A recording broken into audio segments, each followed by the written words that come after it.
সকাল এখন 9:30। আশা করি সবাই ভালো আছেন, সুস্থ আছেন। ঘড়ির কাঁটাকে সঙ্গে করে নিয়ে কিন্তু আজকে দিনটা শুরু করলাম। সমস্ত ব্যাগপত্র নিয়ে বসে পড়েছি কারণ আজ যে আমাদের যাওয়ার পালা। হ্যাঁ, ৩ মাস ছুটি কাটানোর পর এবার ফিরতে হবে শিলংয়ে। সমস্ত প্যাকিং কিন্তু হয়ে এসেছে। ব্যাস উপর থেকে টুকটাক যে জিনিসগুলো আছে, খাবার জিনিসগুলো, সেগুলো ভরে নিলে কিন্তু কমপ্লিট হয়ে যাবে। আর এদিকে সকাল সকাল আমার বড় ভাসুর মানে বড়দা ভাই নিজের সমস্ত কাজ ফেলে রেখে আমাদের জন্য বাটার চিকেন বানাচ্ছে। আসলে দাদাভাইয়ের হাতে এই বাটার চিকেনটা খেতে আমি, বিজয়, মেয়ে ৩ জনে খুব ভালোবাসি। আর দাদাভাই ওর জন্য বলেছিল যেদিনকে আমরা যে চলে যাব শিলংয়ে, তো ট্রেনে আমাদের পরোটা দিয়ে বা রুটি দিয়ে খাওয়ার জন্য দাদাভাই নিজে কিন্তু এই বাটার চিকেন বানিয়ে দেবে। আর দিদিভাই কিন্তু এদিকে আলু ফুলকপি ভাজছে সকালবেলা খেয়ে বেরোনোর জন্য ডাল দিয়ে। সত্যি শ্বশুরবাড়িতে এরকম মানুষজন পাওয়াও কিন্তু একটা মেয়ের কাছে অনেকটা ভাগ্যের ব্যাপার। যাই হোক, প্যাকিং পুরোপুরি কমপ্লিট। এখন প্রায় 11:30 12:30 বাজে। তো ব্যাগপত্র নিয়ে আমরা সবাই মিলে কিন্তু চলে এসেছি। আর এখানে কিন্তু গাড়িও চলে এসেছে আমাদের। এবার একে একে গাড়ির মধ্যে ব্যাগপত্র ভরতে হবে। এদিকে আমার শাশুড়ি মা কিন্তু কান্নাকাটি সকাল থেকে শুরু করে ফেলেছে। কান্নাকাটি করে একদম চোখ মুখ ফুলিয়ে ফেলেছে। আর যাই হোক, ফিরতে তো হবেই। এদিকে চলে যাওয়ার আগের মুহূর্তে আমার মেয়ে কিন্তু প্রিয় বান্ধবীকে পেয়ে গেছে। সেও স্কুল থেকে চলে এসেছে। আর দুজনের কিন্তু দেখাও হয়ে গেল। যাই হোক, এবার গাড়িতে উঠতে হবে। সব জিনিসপত্র উঠে গেছে। দেখতে দেখতে কিন্তু আমরা প্রায় অনেকটাই পৌঁছে গেছি। প্রায় হাওড়া স্টেশনের কাছাকাছি চলে এসেছি। আসলে লম্বা ছুটি কাটানোর পর আর পুরো শীতটা এখানে থাকার পর আমরা প্রায় নভেম্বরে এখানে এসেছি। আর এটা প্রায় ফেব্রুয়ারি। তো এখন ফিরছি আমরা। তো এতদিন থাকার প্রায় পর প্রচুর আমাদের লাগেজ হয়েছে, যেগুলো নিয়ে আমরা ফ্লাইটে মোটেই যেতে পারবো না। মানে এত লাগেজ হয়েছে, তার জন্য আমাদের কিন্তু ট্রেনেই ফিরতে হবে। তো যাই হোক, ট্রেন জার্নিটা কিন্তু আমার বেশ ভালো লাগে। মানে ফ্লাইটের জার্নির থেকে কিন্তু আমার ট্রেন জার্নিটা বেশি ভালো লাগে। আর বিশেষ করে এই হাওড়া স্টেশনে যখন, এই হাওড়া স্টেশনের উপর দিয়ে যখন আমরা যাই, মানে এই হাওড়া স্টেশন থেকে যখন আমরা পার হই, তখন কিন্তু মনটা আমার কেমন একটা মানে ভারাক্রান্ত হয়ে যায়। মানে এবার ফিরতে হবে, আর কিন্তু সময় নেই। যাই হোক, ব্যাগপত্র নিয়ে কিন্তু মেয়ে বসে পড়েছে। মেয়েকে একটা জায়গায় সাইডে বসিয়ে দিয়েছি। আর কিছুক্ষণের মধ্যেই ট্রেন ঢুকে যাবে। তো আমরা কিন্তু হাওড়া থেকে যাচ্ছি সরাইঘাট এক্সপ্রেসে, যেটা গৌহাটিতে পৌঁছাবে। তো এই ট্রেনটা ছাড়ে বিকাল 4টের সময়। আর 4:05 আর আমরা কিন্তু গৌহাটিতে পৌঁছে যাবো পরের দিন সকাল 10:15। মানে খুব ভালো ট্রেন। মানে গৌহাটিতে যাওয়ার মানে কেউ যদি আসাম ঘুরতে যেতে চান বা আসাম থেকে শিলং ঘুরতে যেতে চান, তার জন্য আমার মনে হয় যে কটা ট্রেন আছে তার থেকে সবথেকে বেস্ট ট্রেন এটা। এটা যেমন ট্রেনটা এত নিট অ্যান্ড ক্লিন থাকে, আর তার থেকেও বড় কথা ট্রেনটা খুব মানে একদম পাঞ্চুয়াল টাইমে কিন্তু মানে গৌহাটিতে পৌঁছে দেয়। খুব ভালো জার্নি, মানে বেস্ট জার্নি। ট্রেনে আমরা বসে পড়েছি, যদিও পুরো ভিডিওটা ট্রেনের আমার দেওয়া হয়নি। এখন প্রায় রাত হয়ে গিয়েছে। এখন কিন্তু আমরা সবাই ডিনার করব আর একটু পরে শুয়ে পড়বো। এখন বেশ রাত হয়ে গেছে, এখন প্রায় রাত 8:30 বাজে।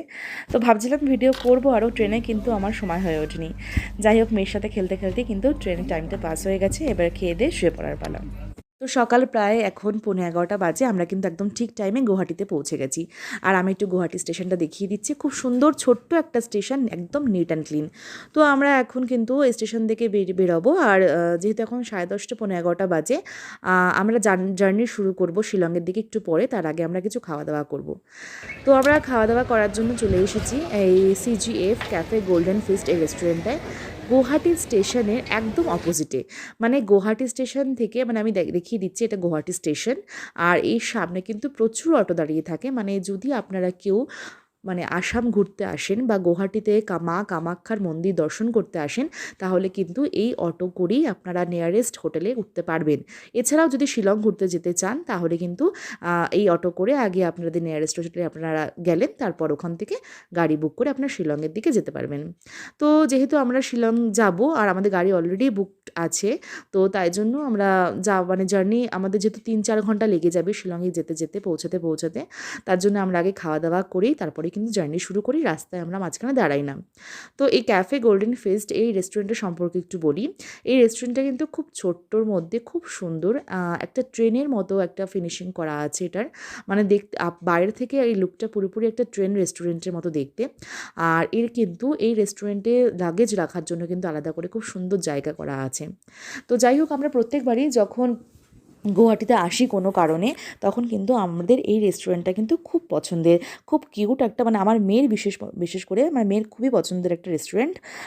এটা একদমই যেহেতু খুব সুন্দর একটা প্রপার লোকেশনে আছে, গুয়াহাটি স্টেশনের একদম অপোজিটে। তো এখানে আগে আমরা লাঞ্চ করব। যেহেতু এখন প্রায় 11টা বেজে গেছে আর আমাদের শিলংয়ে মানে আমাদের বাড়ি পৌঁছতে পৌঁছতে প্রায় 4টে হয়ে যাবে, তাই জন্য আমরা মাঝখানে কিন্তু মাঝ রাস্তায় আমরা দাঁড়াই না, কেন মাঝ রাস্তায় কিছু খাওয়া দাওয়া করলে আমাদের কিন্তু একটু অসুবিধা হয়, মানে ভমিটিংয়ের একটা টেন্ডেন্সি দেখা দেয়। আর আমরা এখান থেকে কিন্তু মেয়েকে ভালো করে ভাত টাত খাইয়ে তারপরে আমরা গাড়িতে উঠবো। তো আমি এই রেস্টুরেন্টটা একটু অ্যাম্বিয়েন্সটা দেখিয়ে দিচ্ছি। খুব সুন্দর, ভেতরে কিন্তু বেশ মানে বেতের কাজ করা, মানে আসামে যেটা ফেমাস মানে বেতের কাজ, সেটা দিয়ে কিন্তু পুরো রেস্টুরেন্টটা ফিনিশিং করা। আর খুবই সুন্দর, আর খাওয়া দাওয়া কিন্তু অসাধারণ। আমি এর আগেও কিন্তু এই রেস্টুরেন্টে খেয়েছি, খাওয়া দাওয়ার সম্পর্কে কোনো কথা নেই। তো আমরা আজকে নিয়ে নিয়েছি ডাল, একটা মিক্স ভেজ আর রাইস। যেহেতু আজকে আমাদের শনিবার, আর এমনিতে মানে বাইরে জার্নি করলে আমরা ননভেজটা অ্যাভয়েডই করি, তো ভেজই আমরা প্রেফার করি। যাই হোক, খাওয়া দাওয়া করে কিন্তু আমরা বেরাবো। তো আপনারা যদি কেউ গুয়াহাটিতে ঘুরতে আসতে চান তাহলে আমি বলবো যে অবশ্যই সরাইঘাট ট্রেনটা কিন্তু মানে বেস্ট ট্রেন। আর তারপরে কিন্তু গুয়াহাটিতে কিন্তু এই ক্যাফে গোল্ডেন ফেস্ট, এখানে কিন্তু অবশ্যই একবার আসবেন, ভালো লাগবে। তারপর আপনারা জার্নি শুরু করতে পারেন। আর এখন আমাদের কিন্তু খাওয়া দাওয়া কমপ্লিট, আমাদের গাড়ি আগে থেকে বলা ছিল, তো গাড়ি চলে এসেছে, বিজয় গাড়িতে মালপত্র তুলছে আর আমরা কিন্তু এখন গাড়িতে উঠে পড়বো। গাড়িতে উঠে পড়ে আমাদের একটা লম্বা জার্নি শুরু হবে, মানে এখন প্রায় 11:30 12টা বাজে। আর আমাদের কিন্তু বাড়ি পৌঁছতে পৌঁছতে প্রায় 3:30 4টে তো বাজবেই। আর যদি আমরা জ্যামে বা ট্রাফিকে পড়ি তাহলে কিন্তু আরও লেট হওয়ার সম্ভাবনা থাকবে। আমি এখন গাড়িতে উঠে যাচ্ছি, শিলংয়ের দিকে রওনা দিলাম। লম্বা ছুটি কাটানোর পর বাই বাই টু গুয়াহাটি। শিলংয়ের দিকে যাওয়ার জন্য রাস্তায় গাড়িতে উঠে পড়েছি। এবার আমাদের যাত্রা শুরু হবে, লম্বা যাত্রা, প্রায় 3 ঘন্টা, 3 আওয়ার্স টাইম নিয়ে নেবে শিলংয়ে উঠতে। গুয়াহাটি স্টেশন কিন্তু ছেড়ে দিয়েছে, মানে আমাদের গাড়ি কিন্তু গুয়াহাটি স্টেশন ছেড়ে এবার বেরোচ্ছে। তো গুয়াহাটি শহরটা কিন্তু বেশ সুন্দর। আমি গুয়াহাটি শহর পুরোটা ঘুরেছি, মানে আমি এখানে 5-6 দিন স্টে করেছিলাম শিলং থেকে এখানে এসে। গুয়াহাটি আমার অসাধারণ লেগেছে। আর সত্যি কথা বলতে গেলে কি, কলকাতার বাঙালি যারা আছেন, বাঙালিদের কিন্তু গুয়াহাটিটা খুব ভাল লাগবে। মানে কলকাতা আর গুয়াহাটির মধ্যে কিন্তু খুব একটা বেশি তফাৎ নেই। খুব সুন্দর করে গুয়াহাটি শহরটা সাজানো, ছোট্ট শহর। গুয়াহাটির সব থেকে বড় আকর্ষণ হচ্ছে মা কামাখ্যা দেবীর মন্দির। প্রচুর মানুষ কিন্তু আমাদের কলকাতা থেকে এই গুয়াহাটিতে আসেন মা কামাখ্যা দেবীর মন্দির দর্শনের জন্য। যাই হোক, এখানে কিন্তু মানে গুয়াহাটিটা বাংলার থেকে আমার তো মনে হয় না, মানে ওয়েস্ট বেঙ্গলের বাইরে, মানে এটা যে আসামের মধ্যে, মানে বাংলার পুরো টাচ কিন্তু এই গুয়াহাটিতে আছে, যেহেতু প্রচুর বাঙালি এখানে কিন্তু আসামে থাকে। যাই হোক, শহরটা একটু আমি ঘুরিয়ে দেখিয়ে দিচ্ছি। শহরটা কিন্তু দেখতে দেখতে আমি যাচ্ছি, আর মনটা বেশ খারাপ লাগছে। মানে গুয়াহাটিতে যতক্ষণ আমি থাকি, মানে গাড়ি যতক্ষণ গুয়াহাটির উপর দিয়ে যায়, তখন মনে হয় যে মনে কোথাও না কোথাও আমি কলকাতার বাইরে নেই, মধ্যে আছি। কিন্তু আস্তে আস্তে যখন আমাদের গাড়িটা গুয়াহাটি শহরটাকে ছেড়ে হাইওয়ে ধরে যখন আপার শিলংয়ের দিকে, মানে শিলংয়ের দিকে ওঠে, তখন কিন্তু মনটা বেশ খারাপ হয়ে যায়।